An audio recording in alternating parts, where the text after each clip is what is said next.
Welcome back, freedom lovers. You are in the Freedom Portal, and I'm your host, Foster Gamble. You know, in this gathering, we go deep down the rabbit holes so that we can see the light at the other end of the tunnel, and we can actually create the solutions to get us out and create a thriving world. And today is one of the most important shows I think that we can do in order to accomplish exactly that. Because I was an anti-nuclear activist for a long time back in the 70s till we got a lot of the plants shut down and stopped and so forth. But for me, the next most important issue on the planet has been the geoengineering, because second only to the threat of nuclear holocaust, the intentional and massive dispersal of toxic substances into our global atmosphere is probably the most dangerous activity on Earth, because it's everywhere. You don't have a choice really whether you're going to breathe it or not. So we have a treat today because Alana Freeland is with us, and she is one of the most well-researched and effective voices informing humanity of this vast and unnecessary secret agenda. We're going to explore the evidence for who is doing this, how they're doing it, what they're doing, and why. All of that to empower the most important conversation of what can we do to stop it. But before we bring her on, Leandro, please come on, say hello. How's it going, guys? Happy Freedom Portal Saturday. Good to be back here with you all as always. I'm super excited about this episode because I mean, the topic of chemtrails is just, it's a conspiracy classic, you know, so a real conspiracy staple, but admittedly, I don't have a very deep understanding of it. So I'm glad we have one of the most prominent thinkers exposing this agenda here with us today that can help take our understanding to the stratosphere. So I'm excited about it. I like that. Take our understanding to the stratosphere. So how are the skies today when you were out there? Did you take a look? Oh, the skies were beautiful over here in Austin, Texas. They're beautiful so far. No chemtrails in our area, thankfully, today. So all right, great. I'll bring you back on in just a second to talk about the format of what today's show is going to be. First of all, I'd like to bring Drew Freeman on for a moment. Welcome back, Drew. Great to be here. And actually, you had mentioned when we were getting ready for the show that when you were up early going to the gym, you saw pretty frightful skies over Santa Cruz. You want to describe that? Right. As you know, most commercial air traffic is during the day, and so this was at 4:45 a.m. I looked up and the sky was bright enough where I could see the chemtrails. There was just a pattern exactly like what you're seeing on Foster's screen above me. So there was just a lot of air traffic during the night leaving trails. Well, we're working on it. So while we've got you, could you remind our audience about the location of the document where we've gathered our most trusted sources, both from Thrive and from our network, our most trusted media sources, because people are always asking, well, where can I get some news that I can actually trust? Absolutely. So for those of you who are just joining us for the first time on this topic, over the last few weeks, we've put together a treasure trove of trusted news sources in terms of links, and they're all categorized by different sector. And what we've done is we've put that up in the Freedom Portal as a freely accessible document. And we're going to go ahead and drop the link to that in chat right now. So go ahead and go there. You'll be able to download the document and use that as your own resource. Really think this is something unique on the internet right now in terms of really great trusted alternate news sources. Well, thank you for that. And thanks for all your work getting it together. I've been sharing the link like crazy with my friends already. Okay, thank you. So Leandro, would you come back on and just describe what the format of today's show is going to be? Yeah, so today we're continuing our new format of streaming publicly on Rumble, Odyssey, Twitter, and on YouTube. And so we'll be streaming for the first 30 minutes or so of the show, and that'll all be publicly available. We're dropping links in the chat where you guys can share that with your friends or family that might be interested in being with us for the first 30 minutes. And then after that, of course, everybody will have the ability to be able to subscribe to the Freedom Portal to actually join our community with the 7-day trial, of course, to join our community and rejoin us here in the show. And we'll cover how exactly to do that transition before we transition. So, okay, great. Thanks, Leandro. Yep. All right. So, Ilana, why don't you bring your camera and mic on? Come on, say hello, and then I'll introduce you to the folks. Am I there? Yes, welcome. So great to see you. Yes, thanks so much, Foster, for inviting me. I've been a fan of Ilana's for many years. It's been it was a thrill for me to meet her in person when she came to Santa Cruz recently, just a couple of months ago. And then I got a chance to invite her on the show, and she was generous enough to spend some of her Saturday sharing her wisdom with us. So let me tell you a little bit about this amazing lady. Ilana is what I call a sense maker. She's, there's a lot of people who go really deep into one little topic or another, and that's really valuable. But then we need some comprehensivists, people who connect those dots and actually reveal the patterns of meaning that they show. And Ilana is one of the major ones of those on the planet right now. In terms of background, Ilana met an independent scientist, another real hero of mine named Clifford Carnicom, who in 2006 was still deeply engaged in collecting and measuring what had been falling from chemical jet trails over northern New Mexico since the mid-1990s. Under Clifford's microscope, she wrote, she watched the Morgellons pathogen suck the iron out of her own red blood cells when they were doing some testing of her blood in the lab. And we'll get her to talk about that a little bit later on. Ilana is a ghostwriter. She's a writer. She's a lecturer, a storyteller, and a teacher who researches and writes on deep state issues, including the stories of survivors of MK Ultra, ritual abuse, and invasive electromagnetic weapons. She's living, and I believe she's talking to us today from Olympia, Washington. That's right. That's where I am, up here where I call it the cauldron. This is where they mix the weather that they take east. Wow. Well, we will get into that. And Ilana is the author of 3 absolutely astounding books that we will get into, but I want to get into them one at a time because they're so rich that I want to do them by topic.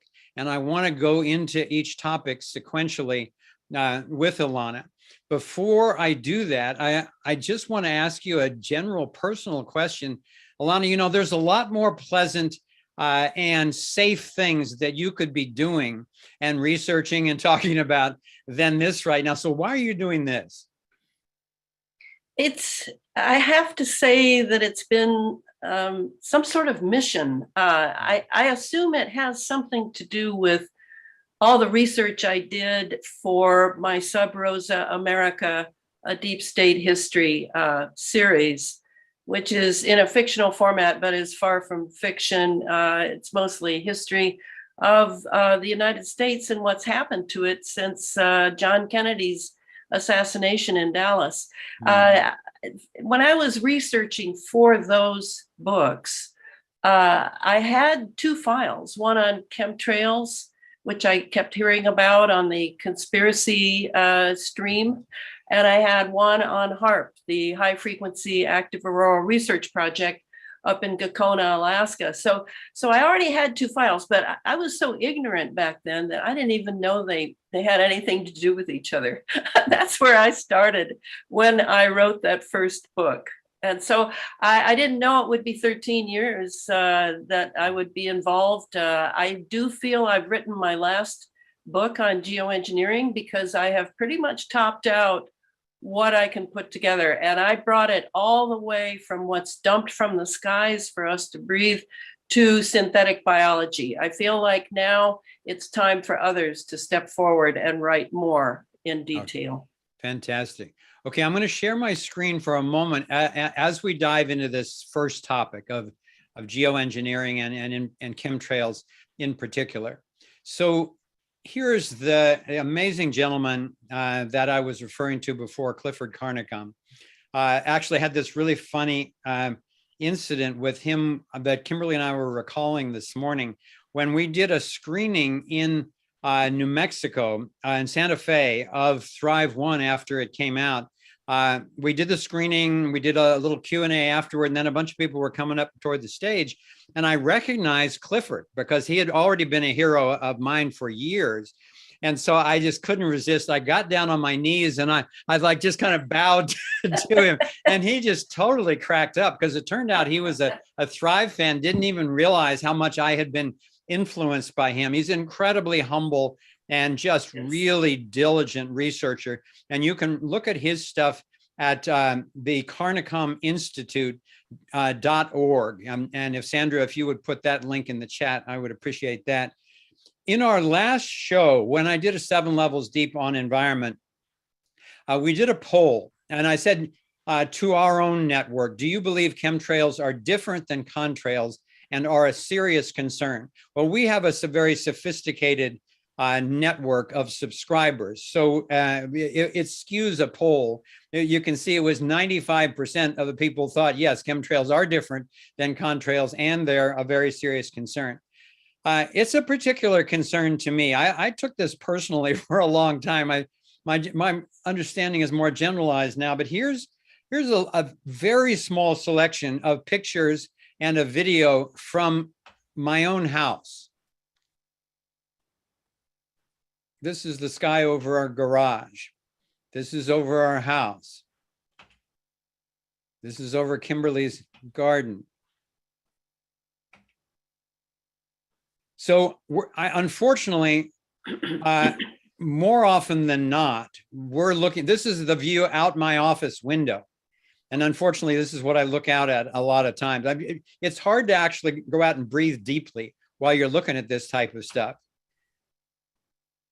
Here's one that I took from Lake Tahoe. And here's a quick video at our home. This was taken just about 3 or 4 days ago. And if you're thinking to yourself, well, you know, these could be just left by some sort of a commercial airliner. Well, my question would be to you, who left this next one that I'll show you after this? Apparently, the commercial airliner made a mistake direction they were going and came back or something. Anyway, so I'll stop sharing and come back. And I really want to dive into the whole chemtrail topic with you, Ilana. And this is the point at which I want to show this book. Chemtrails, HAARP, and the Full Spectrum Dominance of Planet Earth. This was Ilana's first book on this topic. So I'm just going to invite you to, maybe for the next 15 minutes or so, just share whatever you want to familiarize people with this topic, because these clips will go out to the general public as well as our subscribers. And I know, because I've been to your slideshows, I know you've got some illustrations. If you want to at some point use that to illustrate it, just do what you want to as succinctly as you can. Give an overview of this topic from your perspective. Great idea to use a bit of the of my slideshow so that people can see what it's coming from. Okay, so let's just start with this. I mean, in a way, this is the 15 minutes. Is that? But I will talk about particularly Chemtrails HAARP, the book, where truthfully I was pretty much a beginner, and I stuck very close to the documents. And Clifford was available by phone to guide me through certain things. And I had read Nick Begich's 1995 book, Angels Don't Play This Harp, HAARP. And so I knew some things. But Ilana, I'm sorry to interrupt, but if you go up to your upper right-hand corner in your screen and click that highlighted button that says format, yeah, click on that and it'll make your text go. Yeah, you were right there. Go back to your right, and where it says, yeah, keep going right there. Click on format. okay, it says apps at this point. I go in there and go format. Would you- More. Oh, wait, Yeah, format. if you click on format, it should just widen your screen so people can see it a little more clearly. Yeah, but I don't see the word format. Oh, I'm seeing it on your screen. You are? Yeah. On my, up here? I'm so Yeah, sorry. right there. To Right your here? left. Go one more to your left. Yeah, I see it. This was covering it, all the pictures. Okay, got perfect. it. Thank you. Thank you for the course on how to do this computer. All right, so I spent most of my time in the book explaining weather, and I was very much concentrating on the very first geoengineering operation. And this list, by the way, has been tweaked by me, admittedly, but this is Clifford Carnicom's list that he had back in 2005 for his aerosol crimes film, which is still good, still relevant, and is on the net for free. So I spent a lot of time on the weather, and at that time, that would have been before 2014, maybe from 2011 to 2014. What was going on was what I call, well, and what the newspapers and media called extreme weather. There were a lot of experiments going on by the geoengineers. Now, I wasn't using the term geoengineering much then either. I was using the US Air Force Academy's term chemtrails, which is straight from their their chemistry manual for to-be pilots. And then, as you know, it's been turned into sort of a conspiracy word now. Very interesting how the mainstream media that's completely a mockingbird CIA-controlled media gave it a little twist, a little spin, and it ends up being a conspiracy theory, which also is a CIA term from when John Kennedy was killed and people began to inquire as to the role of the CIA in the assassination. So, it all, what goes around comes around. It all comes back. I also spent time going through Bernard Eastland's patent for HAARP, which he did several, but the 1987 one, I sort of deconstruct it in one chapter in order to show some very interesting correlations with the work of Dr. Robert Becker, who was a real doctor, and he's written a couple of great books on just exactly what being a resonant being means. Is that certainly human beings are very resonant. We tend to resonate with what's around us, what's being pulsed around us. And so he points out a thing called cyclotron resonance. So I spent quite a bit of time on that in the chapter of deconstruction. The other thing that's unusual about the book, besides the extreme weather, and let me just name a few things, that would be Hurricane Sandy in New York, with the various things going on around it, Hurricane Katrina in New Orleans, Fukushima in Japan. I go into all of these and indicate that HAARP, the High Frequency Active Auroral Research Project up in Kokona, Alaska, a tremendously powerful ionospheric heater, was involved in all that. So I attempt to prove that in the book. The final chapter is about Morgellons and Clifford Carnicom's work on it. Now, at that time, another term that I did not have yet and was not using was nanotechnology. I don't even know if I knew much about it. I knew I maybe ran into a few accounts of nanotechnology being in the jet fuel, JP-8 up in the commercial jets. Maybe I ran into it also regarding some of the barium, strontium, aluminum, all of the different heavy metals being dumped from on high in the stratosphere. And those would have had to do with nanotechnology, all very, very tiny. A nano is 1/1,000,000th of a meter. Very, very important. Cannot stress enough that we have been under and are still under a nanotechnology revolution that, of course, our media has not informed us of or tried to prepare us for. So that's the first book, where it's really about weather, and it's also, to my knowledge, the only place that Clifford Carnicom's work is gone into in detail that is now in publication. This is a tragedy beyond belief that for 20, 25 years, this scientist who used to work for the Department of Defense, worked for Bureau of Land Management, quit those, went off on his own because he didn't quite like their philosophy, and that he has been ignored and marginalized by those very powers. And I think I've mentioned very often, but it's worth mentioning again, that when I got to know Clifford in Santa Fe, where I was also living, he pointed out that in the early days of his research into the condensation that he was collecting in northern New Mexico after the jets would fly, the HEPA filter detritus that he would scrape out and put under the microscope, that during those days he noticed on his computer that, and he had a software which availed him of this, he noticed that about, I think the list is 125 alphabet agencies from Washington, D.C. and probably Colorado Springs were all hitting his website to see what he was coming up with on his own, as they completely ignored all his appeals.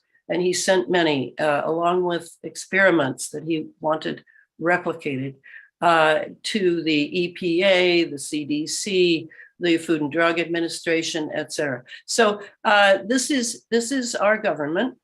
And that's when I began to wonder if this was a classified project, this geoengineering. And to my satisfaction, that was proven by the fact that this was happening to Clifford. He was ignored, and yet they were hitting his site, and that I was finding that I could not get the formula for the JP-8 fuel.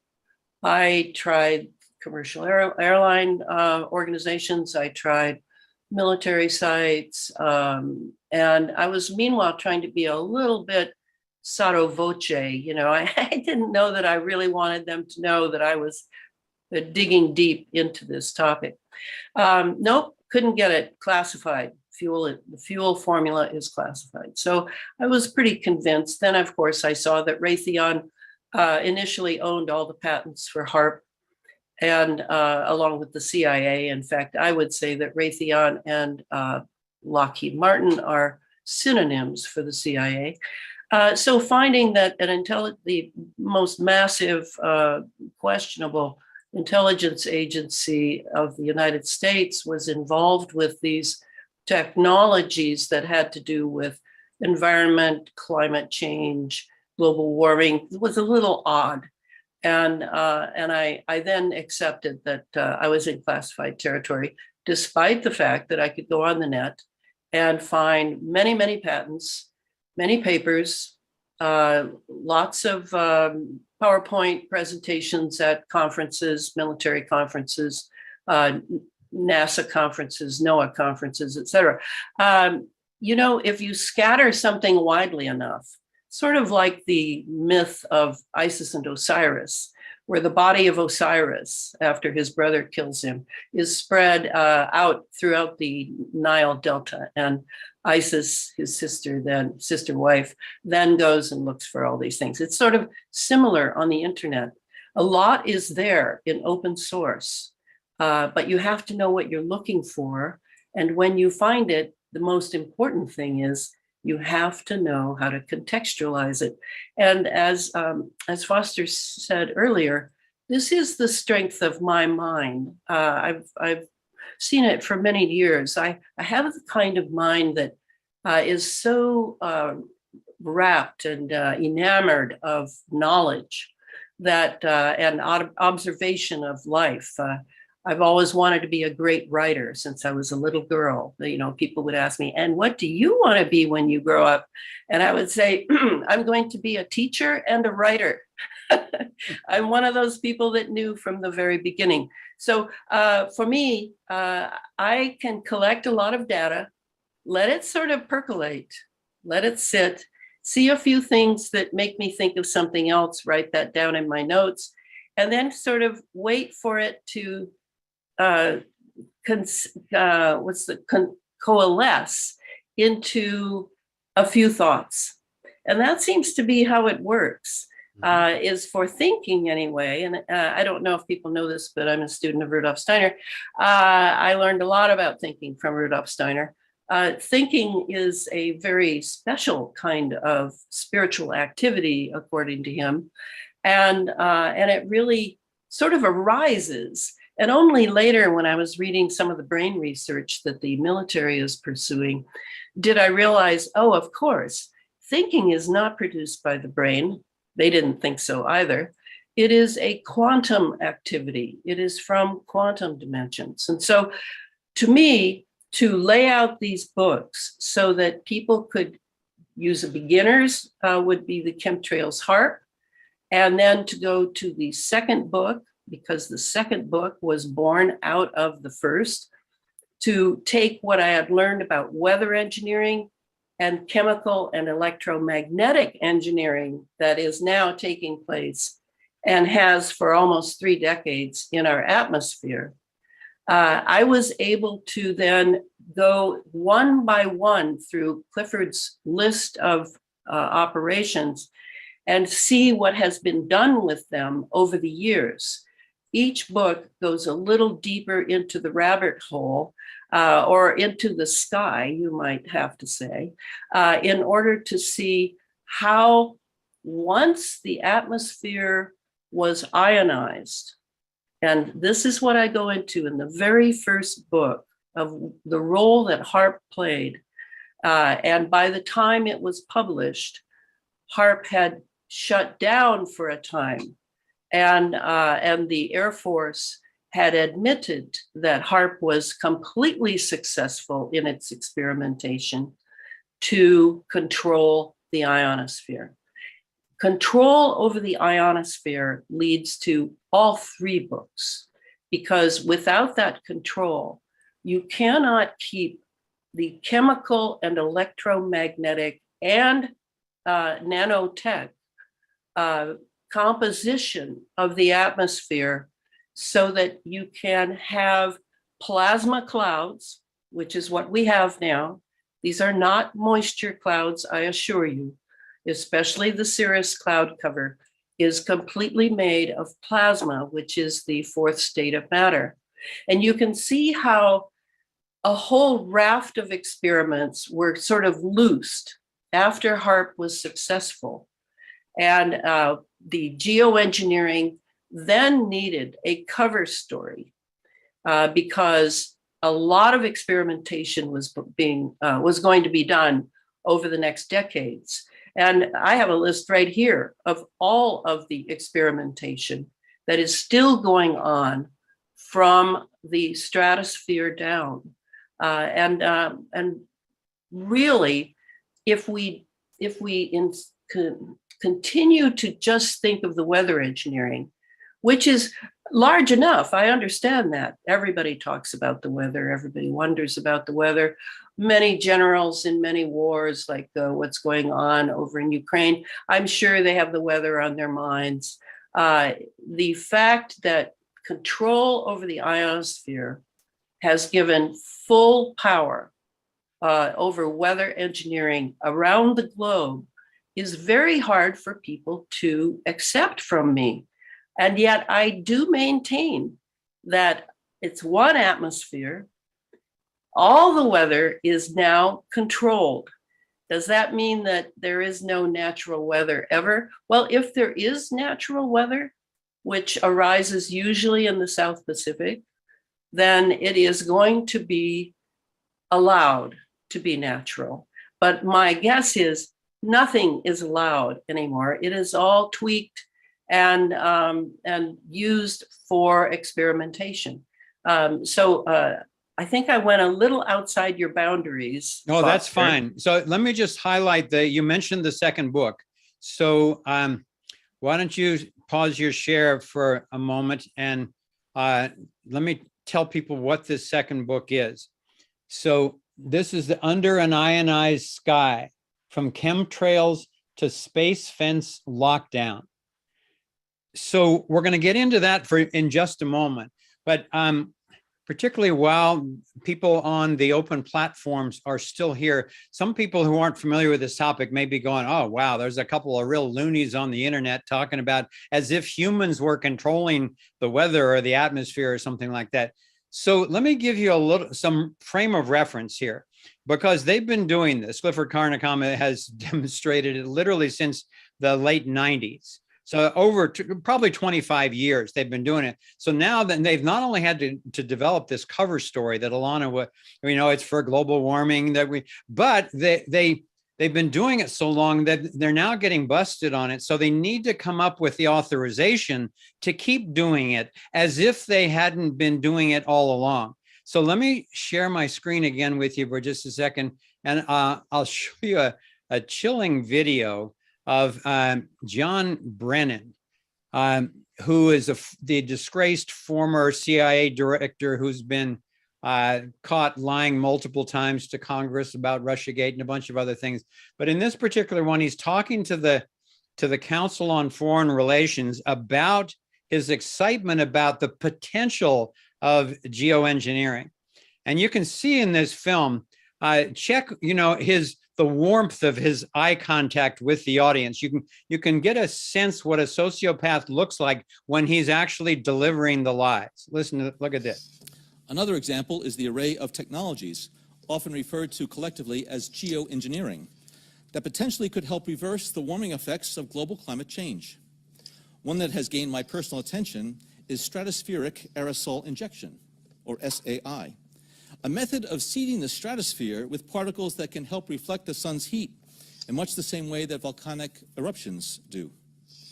An SAI program could limit global temperature increases, reducing some risks associated with higher temperatures and providing the world economy additional time to transition from fossil fuels. This process is also relatively inexpensive. The National Research Council estimates that a fully deployed SAI program would cost about $10 billion yearly. As promising as it may be, moving forward on SAI would also raise a number of challenges for our government and for the international community. On the technical side, greenhouse gas emission reductions would still have to accompany SAI to address other climate change effects, such as ocean acidification, because SAI alone would not remove greenhouse gases from the atmosphere. On the geopolitical side, the technology's potential to alter weather patterns and benefit certain regions of the world at the expense of other regions could trigger sharp opposition by some nations. Others might seize on SAI's benefits and back away from their commitment to carbon dioxide reductions. And as with other breakthrough technologies, global norms and standards are lacking to guide the deployment and implementation of SAI and other geoengineering initiatives. Now, I could go on and on and on and on about the things that fascinate me, but rather than talk about them, I thought I'd stop here. Okay, and let me show you one more here, because in their effort to get permission to do this, when you look at they've been this, trying to what do you see? To me, this is one of the most beautiful, fascinating, and frustrating things I've ever seen. That's because I'm a mathematician. There's a Harvard scientist named David Keith, who's been one of the main geoengineers all along. And so he got a mainstream appearance on late night, with Stephen Colbert, so he could get a chance to sell this. And this has become a classic. You could actually spray sulfuric acid in the stratosphere 20 kilometers over our head. And one more time. You could actually spray sulfuric acid in the stratosphere 20 kilometers over our head and use that to stop the planet warming up in a kind of ugly tech fix. You can spray something into the atmosphere to change. Spray pollution into the atmosphere to stop it warming. How do you do this? You'd start with a fleet of modified business jets and say 20,000 tons of sulfuric acid into the stratosphere every year. And each year you have to put a little more. And this doesn't, in the long run, mean that you can forget about cutting emissions. We will need to rein in emissions. No, we'll get to it eventually. But in the meantime, we're shrouding the earth in sulfuric acid. So people are terrified about talking about this because they're scared that it will prevent us cutting emissions. Right, and also that it's sulfuric acid. We put 50 million tons of sulfuric acid in the air now as pollution, and it kills 1 million people a year worldwide. Okay, but it'll be better if we put more in. We're talking about 1% of that. 1% more, we're just killing 10,000 more people. You can do math. What happens to the sulfuric acid after it's sprayed? Does it just stay up there? No, it rains down, but it's a tiny addition to what we're already doing. Is there any possible way this could come back to bite us in the end? It actually turns out to be an old idea. This was known since President Johnson. You ever look at those planes up there? They have contrails behind them.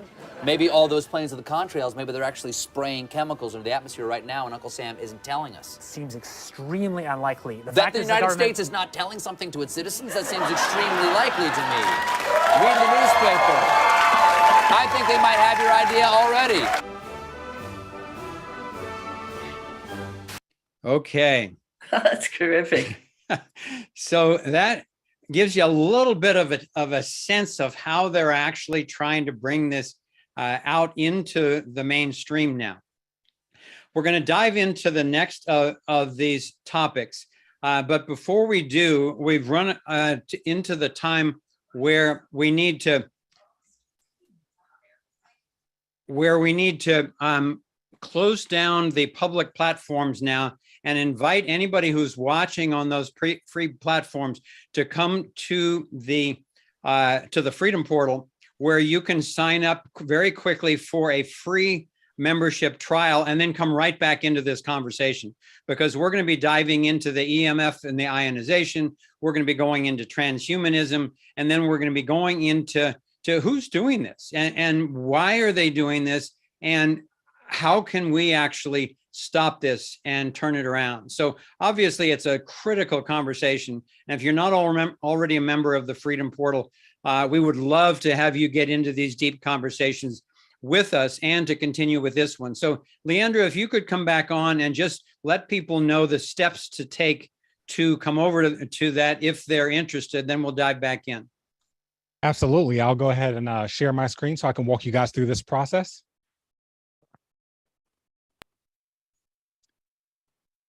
All right, so basically you're just going to go over to thriveon.com, and we'll be dropping links in the chat as well, so you can go straight there. And basically you're going to click to start your free 7-day trial. And once you get to this page, you'll have the ability to select between the different account levels, whether you want to be an Explorer or an Angel, and whether you want to be monthly or annual. And once you make that decision, you can go ahead and click Start My Trial.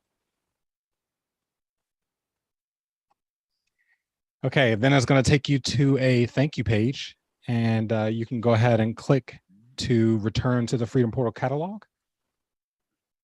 And then once you get there, you're going to click on the sign in to continue link on that big thumbnail right there. Don't click get access now, because you've already signed up and logged in with your credentials. So you're going to go ahead and sign in there, enter the credentials you just set up. And then once you get back to the event page, you can click attend next to today's event.